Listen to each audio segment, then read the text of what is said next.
Hello， 大家好，我是 Teddy。原本维也纳就是这一趟旅程的最后一站，但因为在机场的路上我把背包弄丢了，导致必须滞留维也纳5天。想知道把背包弄丢跟找回来的过程，可以点击右上角去看之前的影片。但既然要停留那么多天了，索性就决定来趟临时的小旅行。于是来到了有东欧巴黎美称的布达佩斯。这个城市不但美丽，住宿也便宜，酒水价格甚至比饮料还低。接下来就和我一起来看看匈牙利的首都布达佩斯吧。从维也纳去布达佩斯大约要搭3个小时的巴士，票价落在10欧到20欧之间，很适合去个2天1夜的小旅行。来到布达佩斯，我们的第一站就是装潢超浮夸的纽约中央咖啡馆。在许多世界最美的咖啡馆排名中，这里都是第一。而且相比布拉格的帝国咖啡馆跟维也纳的中央咖啡馆来说，我觉得这里更是明显可见的奢华了不止一点。现场还有小提琴跟大提琴的演奏。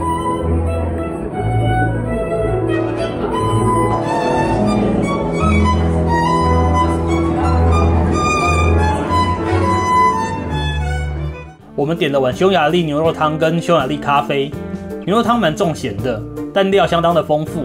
原本期待匈牙利咖啡上面会撒 paprika， 不过上面只有很厚一层的鲜奶油跟几颗葡萄干。但我得说这里的咖啡蛮好喝的，缺点就是消费很惊人，是一个比维也纳还高的消费水准。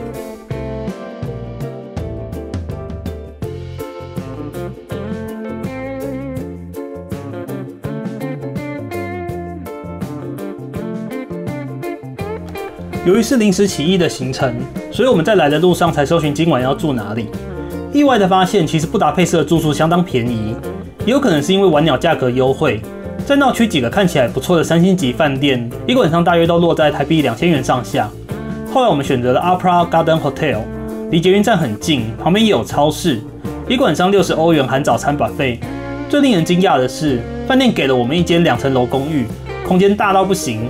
还有2张床跟完整的厨房设备，桌上还有一瓶迎宾酒。对于这个价位能住到这样的房间，我真的是受宠若惊 ，CP 值非常高，大推。这是一间有厨房的饭店，电磁炉、餐具、刀具都有。这应该是那个保险箱、迷你吧。哎呦，是冰箱哎。好多水啊！这不知道要不要钱，应该是要。咖啡机、微波炉、热水壶、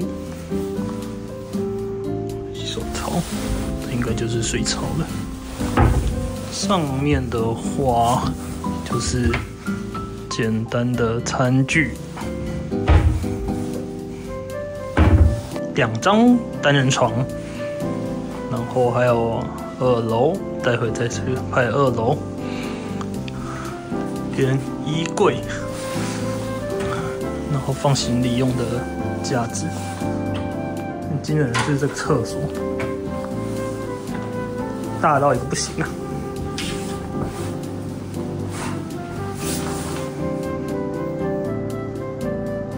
然后还有欧洲才有的浴巾架。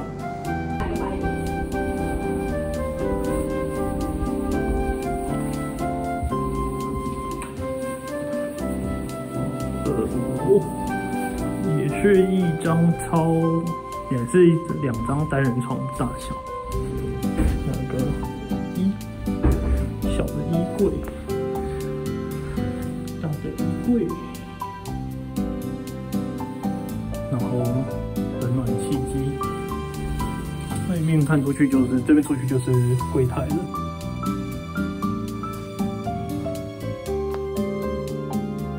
它这有 LG 的牌子，这是一个电子设备，但我看不出来是什么东西。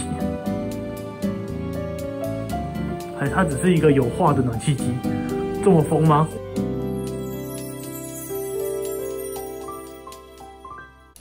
接着我们散步到附近的 Gelato Rosa 吃玫瑰造型冰淇淋。这家店的卖点就是店员的手超巧，会把冰淇淋一层一层堆成花瓣的样子，可以选1到3种口味，店员会依据你选的口味帮你做好配色，好拍又好吃。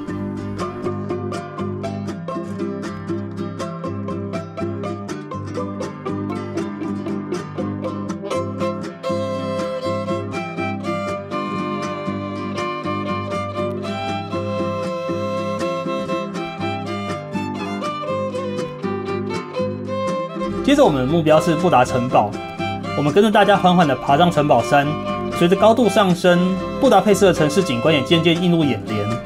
当夕阳西下，金色的光芒洒在多瑙河和两岸的建筑上，那画面真的是美得令人难以忘怀。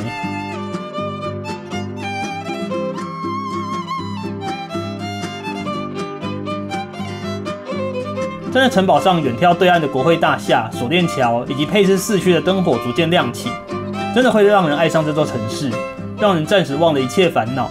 幸好有来这趟计划之外的旅行。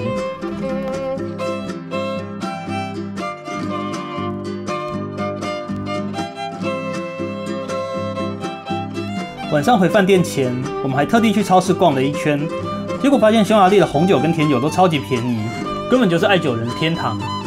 虽然我们不太喝酒，但还是拿了支高贵的匈牙利贵腐酒回去饭店享用，这样一瓶才不到台币500元，实在是太欠喝了。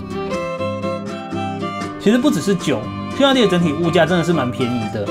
匈牙利福林简单换算台币大概是先去掉一个位数，然后再打85折，所以1000福林大约才新台币85元。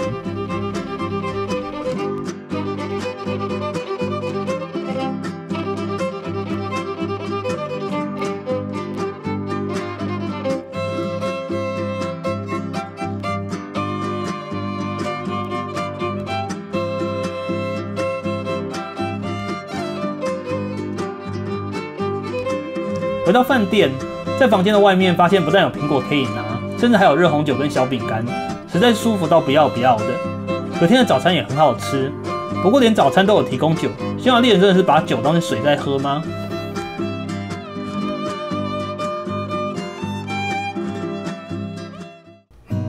不同于前一日的晴朗天气，今天一起床就看到布达佩斯被白雪覆盖，也是个意外的惊喜。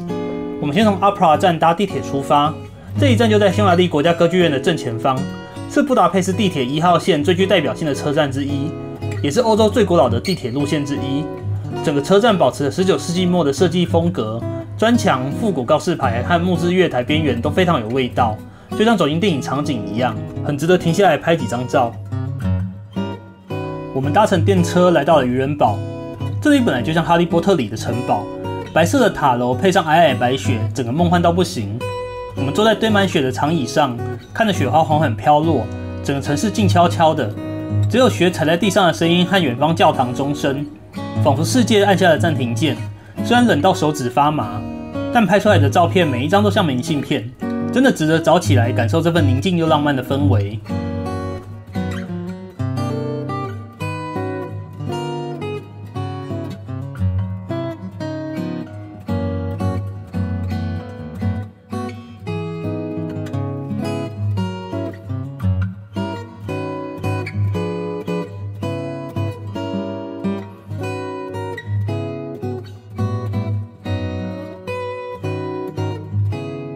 离开渔人堡后，我们来到布达佩斯非常有名的中央市场。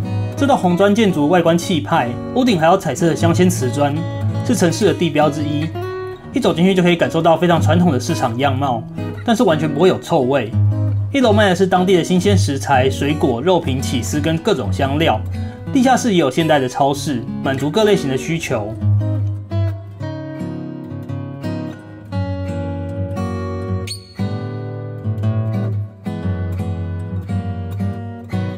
而2楼除了贩卖各种服饰、包包、纪念品之外，还有一区是贩售传统小吃的美食区，可以来这边点一碗道道地地的匈牙利牛肉汤暖胃，是个好吃又好逛的地方。离开前也别忘了在这边购买几包 paprika 回去当伴手礼。在离开布达佩斯前，我们原本想去布达佩斯西站旁边那间有着世界最美麦当劳称号的分店用餐，不过里面的人潮实在太多，所以我们只有进来看看价格就离开。后来决定在附近吃了越南河粉，原本只是不抱期待的想喝点热汤，但出乎意料，这间河粉相当的好吃，价格也很亲切，推荐给大家。这趟布达佩斯之旅原本根本不在计划内，但却变成这趟东欧行最惊喜的部分。从华丽的咖啡馆、玫瑰冰淇淋到雪地里的古堡跟便宜的红酒，2天时间虽短，却留下很多难忘的画面。如果你刚好也在维也纳，不妨排个1-2天，搭个车来布达佩斯走走，你说不定也会像我一样被这座城市圈粉。喜欢这支影片的话，也麻烦帮我按个喜欢。这趟东欧之旅就在这边画下句点，那么我们下次见，拜拜。